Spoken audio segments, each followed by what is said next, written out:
¿Cómo ¿no? combatirlo, por ejemplo? Bueno, fundamentalmente tenemos dos cosas: inflamación bronquial y contracción de los bronquios.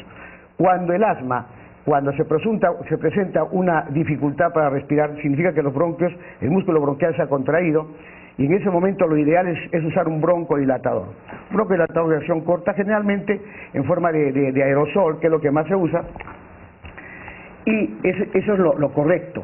Pero una vez que el paciente ya salió del problema, hay que usar otro tipo de medicamentos. Doctor, no sé si lo podría mostrar a la cámara para que quede más claro. Sí, esto es, por ejemplo, un broncodilatador es un aerosol que se usa en caso de crisis, pero solamente en caso de crisis. Una vez que esto pasó, hay que tomar inhalar otro tipo de medicamentos, como por ejemplo antiinflamatorios, que sería lo correcto.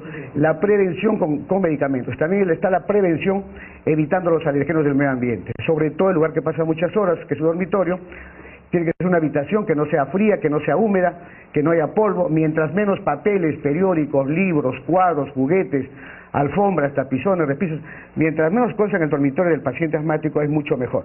Pero hay un tratamiento que es potencialmente curativo y es el tratamiento con vacunas terapéuticas para el asma bronquial.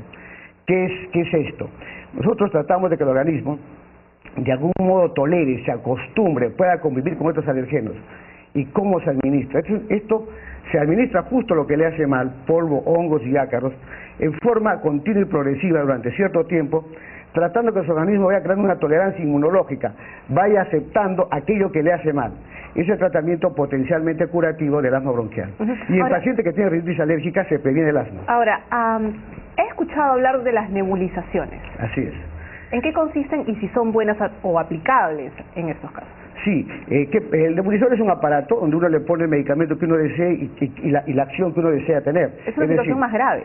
En caso de crisis severa, por ejemplo, se le pone un broncodilatador, pero si no tiene crisis, no se le agrega broncodilatador, puede usarse solamente un antiinflamatorio. Entonces, o un fluidificante del moco, porque hay nebulizaciones que, o sea, esa entrega de ese aerosol va a dar lo que uno le pone. Por ejemplo, si uno le pone un antiinflamatorio y un fluidificante del moco, solamente va a actuar sobre esos dos componentes. Si tuviera crisis, le podemos agregar un broncodilatador, pero si no tiene crisis, no hay necesidad de usar broncodilatador. Doctor, usted ha dado ciertas recomendaciones que tienen que ver con la limpieza, con el orden, qué sé yo, pero en cuestión de alimentos, se mencionó mucho que hay que consumir mucho cítrico para evitar el tipo de alergias. ¿Esto es cierto? ¿O qué alimentos podemos consumir? No es así, no es así.